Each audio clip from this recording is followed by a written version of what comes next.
세상에 떠도는 기묘한 괴담들. 첫 번째 이야기. 자취방에 떠다니는 얼굴.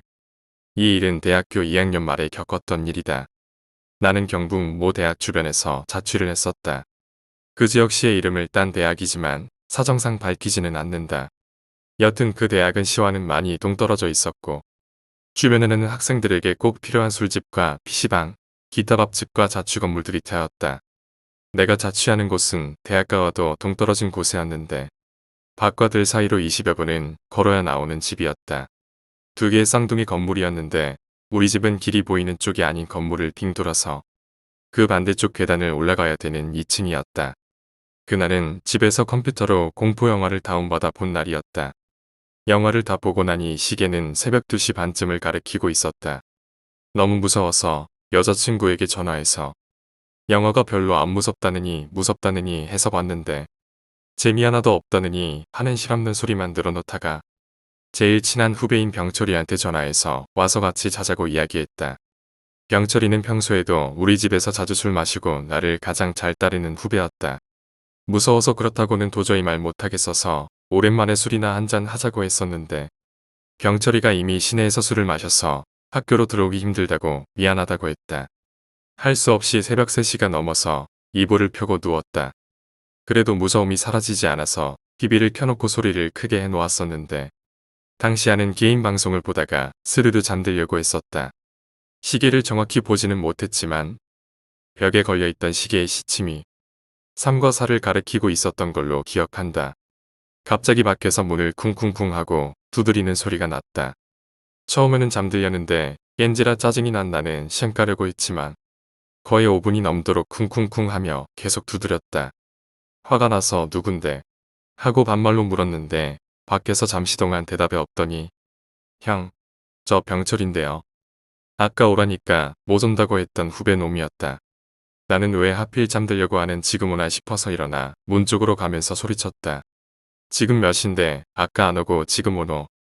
그러면서 문 쪽으로 가는데 밖에서 다시 후배 목소리가 들렸다. 형, 저 병철인데요. 이 새끼가 형이랑 장난하나? 뒤질래? 문 안 열어준다.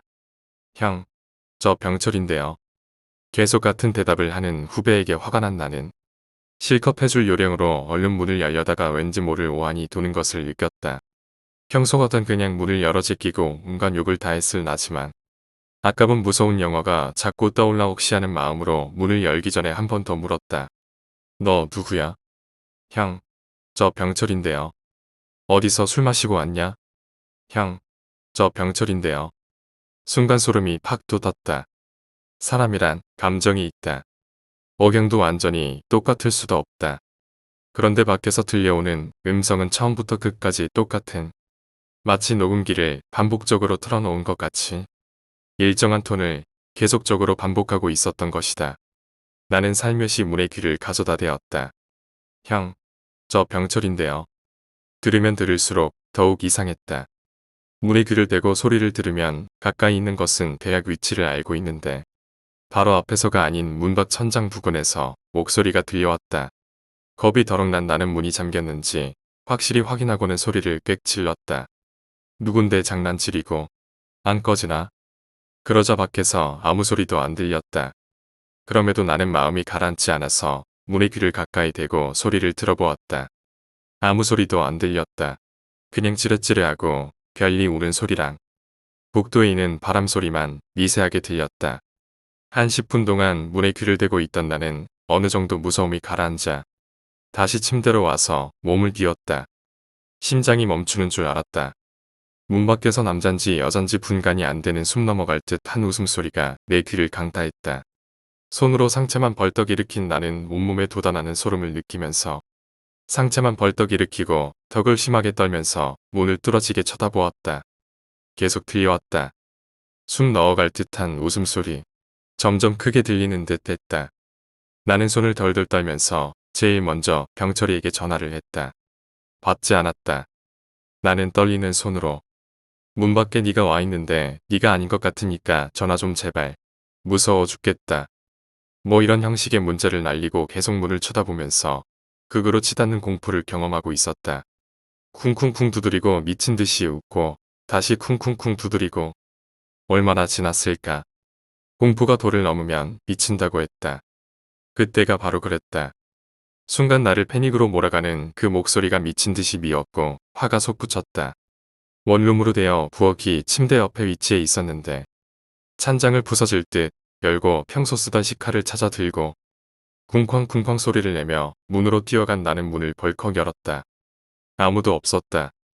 나는 허공에 대고 미친 듯이 칼질을 하면서 있는 욕 없는 욕을 다 퍼부었다. 아마도 장난을 친 누군가에게 저주를 퍼붓는 말이었을 것이다. 그렇게 한참을 허공에 대고 칼을 휘둘렀을까. 문득 엄청나게 치밀어 올랐던 화가 사라지고 다시 공포가 밀려왔다. 정신을 차리고 주위를 보았다. 여전히 아무도 없었다. 평소에 밝게 빛나던 순서로 켜지는 등도 켜지지 않았다. 너무 어두운 복도는 그 너머로 보이는 나지막한 산만 을씨년스럽게 자리하고 있었다. 나는 헉헉거리다가 문을 세게 닫고 잠궜다. 그리고 칼을 손에 꼭 쥔 채 침대에 앉아서 현관문만 쳐다보았다. 다시 올 거라는 두려움과 무서움, 그리고 그것을 떨쳐버리려고 했던 일종의 악과 깡 비슷한 감정이었을 것이다. 아침이 되어서도 잠은 오지 않았다. 시계를 보니 아침 8시가 넘어가고 있었다. 바로 그때 밖에서 찢어질 듯한 비명소리가 들렸다. 병철이의 목소리였다. 그런데 왠지 새벽녘에 문을 두드리며 말하던 그 목소리와 뭔가가 달랐다. 사람이다 하는 생각이 강하게 들었다. 혹시 몰라 칼을 손에 움켜쥐고 달려나가 문을 확 열어 제낀 나는 2층 복도 끝에서 주저앉아 있는 후배를 볼 수 있었다. 순간 눈물이 날 만큼 반가움이 일었다. 욕밖에 안 나왔다. 반가웠지만 왠지 화가 났다. 그러자 멍하게 주저앉아 있던 병철이는 갑자기 내 옷을 확 잡더니 질질 끌고 온몸을 벗어나기 시작했다. 덩치가 나보다 컸기에 속절없이 밖으로 끌려 나온 나는 환한 햇빛을 보고는 완전히 긴장이 풀려 그 자리에 주저앉아 버렸다. 그 모습에 날 고나오던 병철이도 내 옆에 털썩 주저앉았다. 형, 자취방 당장 바꿔요. 직감적으로 후배가 무언가를 본 것을 알았다. 병철이는 보채는 내 목소리에 하얗게 질린 얼굴이었다. 그의 말을 들으면 들을수록 나는 온몸에 피가 다 빠져나가는 듯 했다. 병철이는 찜질방에서 자고 일어나서 내 문자를 보고 걱정이 돼서 전화를 했었다. 근데 받지를 않았다. 그래서 간단하게 샤워만 하고 첫 차를 타고 학교에 들어와서 내 자취방을 찾아왔다. 그런데 건물 마당에 어서자 엄청 놀랐다고 한다. 내 침대 머리맡에는 창이 하나 있었는데 투명한 이중 유리였다. 이게 마당 쪽으로 나 있었는데 병철이 눈에 비친 그 창 안의 풍경은 마치 온 집안이 피를 뒤집어 쓴 것처럼 새빨갰다고 한다. 병철이는 놀라서 2층으로 뛰어 올라왔고 거기서 봤다고 한다. 내 집 현관 바로 앞에서 떠있는 목을 몸통도 없이 오로지 목만이 우리 집 현관 위에 위치한 백열등 바로 밑에 둥둥 떠있는 것을. 그리고 병철이가 비명을 꽥 지르며 주저앉자 얼마 뒤 문이 열리며 내가 뛰쳐나왔었다. 자기에게 욕하는 나를 멍하게 바라보던 병철이의 시야에 둥둥 떠있던 목이 스르륵 움직여서 우리 집 안으로 쑥 들어가는 것이 보였고 그는 말없이 나를 밖으로 끌고 나왔다고 한다. 한동안 자취방 근처엔 얼씬도 하지 않았다. 병철이랑 같이 살았다. 그놈도 자취를 하고 있었는데 무섭다며 내가 같이 사는 걸 꽤나 반기는 눈치였다. 그렇게 한 달이 넘게 살다가 어느 정도 마음을 정리한 후 친구들 손을 잡고 조심스럽게 내 방으로 돌아와 보았다. 내가 뛰쳐나오기 전 그 모습 그대로였다.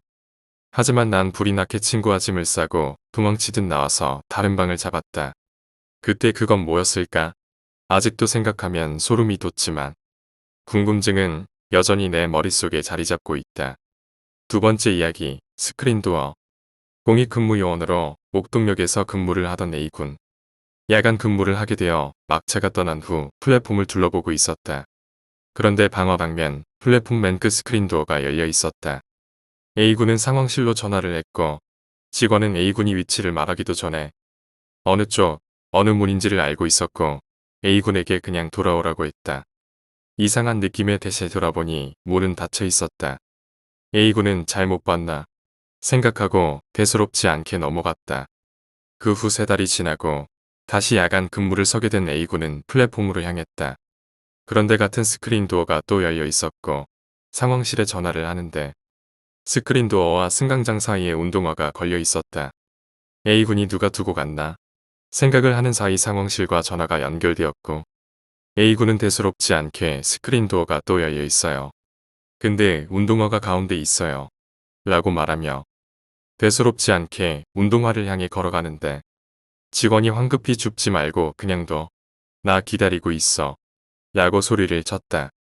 A군은 그냥 대수롭지 않게 승강장에 머리를 내밀어 아래를 확인했지만 아무것도 없었다. 김이 빠진 A군은 운동화를 잡으려는데 운동화가 전혀 움직이지 않았다. 그때 직원이 A군을 향해 욕을 하며 뛰어와서는 A군의 뺨을 마구 때렸다. 어안이 벙벙한 A군에게 직원은 집으로 가라는 말뿐이었다. 다음 날 A군은 직원에게 왜 그랬는지 물었고 직원은 A군이 스크린 도어 앞에 앉아서 운동화 한쪽을 잡고 있는데 스크린 도어 너머에서 손이 하나 나와 운동화의 반대쪽을 잡고 있었다고 했다. 사실 스크린 도어가 세워지기 전 한 여자가 지하철에서 자살을 했다고 한다. 그 후 한 공무원은 스크린 도어 뒤에서 여자가 유리를 두드리며 아저씨 문 좀 열어주세요. 제가 늦게 내렸어요. 라고 소리치는 것을 본 적이 있었고 다른 공무원은 CCTV로 스크린 도어가 열린 것을 보고 고장인가 생각을 하던 중 한 여자가 스크린 도어 뒤에서 머리만 내밀고 CCTV를 쳐다보며 웃는 것을 보았다고 한다. 오늘 이야기는 여기까지입니다. 오늘 이야기가 재미있으셨다면 구독과 좋아요, 댓글 부탁드립니다. 댓글은 저에게 큰 힘이 됩니다. 감사합니다.